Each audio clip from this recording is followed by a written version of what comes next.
Big ബോസിലേക്ക് ക്ഷണം കിട്ടിയാൽ പോവോ? ബിഗ് ബോസിലേക്കാണ് എന്നെ സഹിക്കാൻ പറ്റുന്ന ആൾക്കാർ കേരളത്തിലുണ്ടെങ്കിൽ ഞാൻ പോയിരിക്കില്ല. ഒരു മൈലേജ് കിട്ടും. ഒരു മൈലേജാണ്. നിങ്ങൾ മൈലേജ് ഉണ്ടാക്കി തരുന്നുണ്ടല്ലോ, അത് മതിയാ. ഇത്രയും മൈലേജ് മതി, ആവശ്യത്തിൽ കൂടുതലായ. അല്ല, കുടുംബ പ്രേക്ഷകരിലേക്കും ഇപ്പോൾ ഇറങ്ങിച്ചെല്ലാൻ പറ്റും. ആ ഒരു പരിപാടിയുണ്ട്. കുടുംബ പ്രേക്ഷകരിലേക്ക് ഇറങ്ങിച്ചെല്ലാൻ എനിക്ക് നല്ലൊരു സിനിമ പോരെ. നല്ലൊരു സിനിമ, പക്ഷെ തുടരും പോലെ അങ്ങനത്തെ ഒരു ഹിറ്റ് വേണം.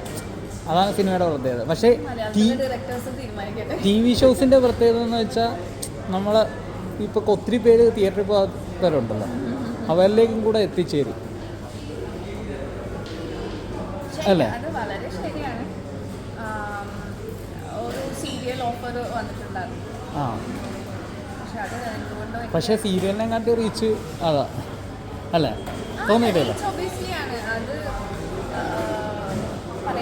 അതൊരു നെഗറ്റീവ് പബ്ലിസിറ്റി എന്ന് തോന്നുന്നുണ്ടോ? നെഗറ്റീവ് പബ്ലിസിറ്റിയുടെ അല്ല, it's not in my taste. നമുക്ക് ഓരോരുത്തർക്കും ഒരു ഇൻട്രസ്റ്റ് ഏരിയ ഉണ്ടാവില്ല. സിനിമയിൽ വരുന്ന അല്ലെങ്കിൽ എല്ലാവർക്കും തന്നെ വിസിബിലിറ്റി ഇമ്പോർട്ടൻ്റ് ആണ്. വിസിബിലിറ്റി ഇമ്പോർട്ടൻ്റ് ആണെന്ന് വെച്ച് എന്തും ചെയ്യാൻ പറ്റില്ല. അത് നമുക്ക് വളരെ ഓർഗാനിക്കായിട്ട് ആൾക്കാർക്ക് ഇഷ്ടപ്പെട്ടാലാണ് അതിൽ കാര്യമുള്ളൂ എന്നാണ് ഞാൻ മനസ്സിലാക്കുന്നത്. പക്ഷേ for the sake of visibility we are doing things which are not in our interest, ചിലപ്പോൾ അത് നമുക്ക് ഒരു സുഖകരമായ പരിപാടി. പക്ഷേ ഇപ്പോൾ സോഷ്യൽ മീഡിയയ്ക്ക് വിസിബിലിറ്റിക്ക് വേണ്ടി ഫാമിലി വ്ളോഗ്സ് വഴി വിസിബിലിറ്റി ഉണ്ടാക്കുന്ന ആളുകളുണ്ട്. That's great. ആക്ച്വലി ഓരോരുത്തരും അവരുടെ ചോയ്സ്, അവരുടെ ബിസിനസ്, അവരുടെ അങ്ങനെ ഒരു പോയിന്റ് ഒക്കെ കൃത്യമായിട്ട് നോക്കിയിട്ടാണ് ഇതൊക്കെ ചെയ്യുന്നത്. അങ്ങനെ പേഴ്സണൽ ലൈഫ് സെല്ല് ചെയ്യുന്നതിനെ പറ്റി എന്താ? പേഴ്സണൽ ലൈഫ് സെല്ല് ചെയ്യുന്നതിനെ പറ്റി പേഴ്സണലി എനിക്കൊരു അഭിപ്രായക്കുറവ് ഉണ്ടോ എന്ന് ചോദിച്ചാൽ അത് നമുക്ക് പറയാൻ പറ്റില്ല.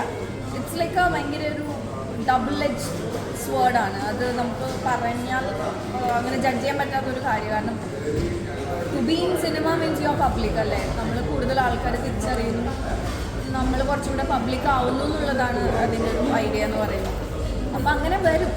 പക്ഷെ അത് അതിൻ്റെ ആ ഒരു ലൈഫിൻ്റെ ഓർഗാനിക്കായിട്ട് വരുന്നതാണെങ്കിൽ ഓക്കെ. പക്ഷെ അതിന് വേണ്ടി സെല്ല് ചെയ്യാന്ന് പറഞ്ഞിട്ടുണ്ടെങ്കിൽ it's quite difficult thing.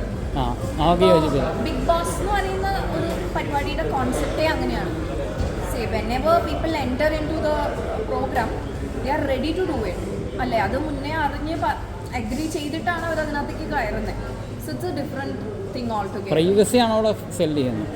Privacy is being sold. നമ്മൾ എത്രത്തോളം പ്രൈവസി നമ്മൾ സെല്ല് ചെയ്യുന്നു അത്രത്തോളം. അങ്ങനെ ഒരു അവസരം കിട്ടിയാൽ നിഷേധിക്കുമോ? ബിഗ് ബോസിൻ്റെ അവസരമാണോ? ഇപ്പോൾ ഒവിയൊക്കെ അങ്ങനെ അത്ര വലിയ റീച്ച്, പേർലി നെഗറ്റീവ് ആണെങ്കിൽ പോലും ഷോ ആ പുള്ളിക്കാരിക്കൊക്കെ നല്ല റീച്ച് കിട്ടിയത് അല്ലേ? ഇതുവരെ ഒരു ബിഗ് ബോസ് ഓഫർ വന്നിട്ടില്ല. വന്നാൽ അതുകൊണ്ട് വന്നു കഴിയുമ്പോൾ ചിലപ്പോൾ എനിക്ക് അതിനെപ്പറ്റി ചിന്തിക്കുമായിരിക്കും. പക്ഷെ ഇപ്പൊ ഞാൻ ചിന്തിച്ചിട്ടില്ല. ഇല്ല.